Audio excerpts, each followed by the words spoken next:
Oh, it's a beautiful Thursday morning, a rainy Thursday morning, and I've been doing some thinking about systems and how it's really important that we look comprehensively at what we're doing, because I think all too often we're looking at one piece of cause, one causal factor, one causation, one causality, one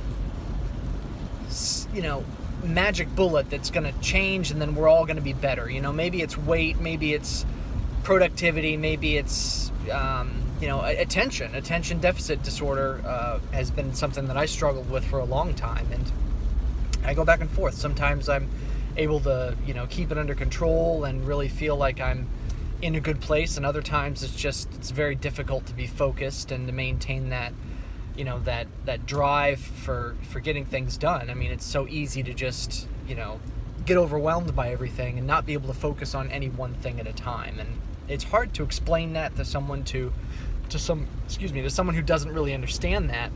But I mean, that's something that I have to live with on a daily basis. But it makes me think about the times when I am not able to manage it and why that is. Is it because I'm not getting enough sleep? Is it because I'm overweight? Is it because I'm not eating right? Is it because of other factors that are impacting my mood?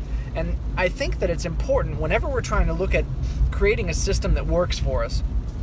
It has to be like a sun-up to sundown type of thing, beginning with a morning routine. And we can read about all kinds of different, strategies, and, there are books. I'm trying to get through the Tim Ferriss book, the latest one that he put out, the habits of,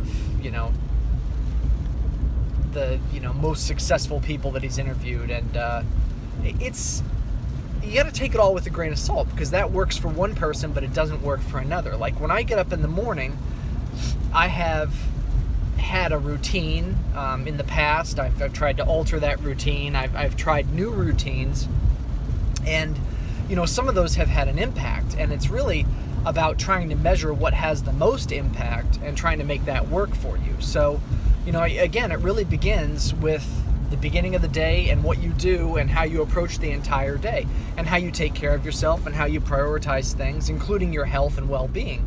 And that for me has always sort of been the last thing that I've considered. It's for me, it's my family, it's my work, it's making sure that if things need to get done, they get done, and then I'll try to work in my health and fitness as sort of maybe I can, maybe I can't. It's not necessarily a priority.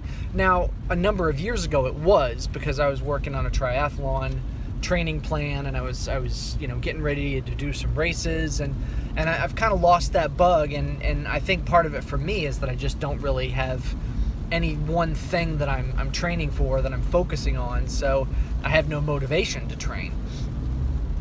But if I did, I'd be in better physical shape, which in turn would put me in better mental shape, because I'd be more focused, I'd weigh less, I don't think I'd have as many problems sleeping at night, because I think a lot of my problems with sleep come from being overweight, and that just would create a better system physically and mentally to be able to take on everything during the course of the day. So, I'm doing all this discussion and all this research and all this writing about productivity and about how to do things efficiently and manage tasks and everything else, and just project management ideas and things like that. But it's more than that. I think the underlying theme that we all have to consider is that it's important to take care of yourself and to look at your routines, because those routines are impacting what you can or can't do during the course of the day. So just consider that.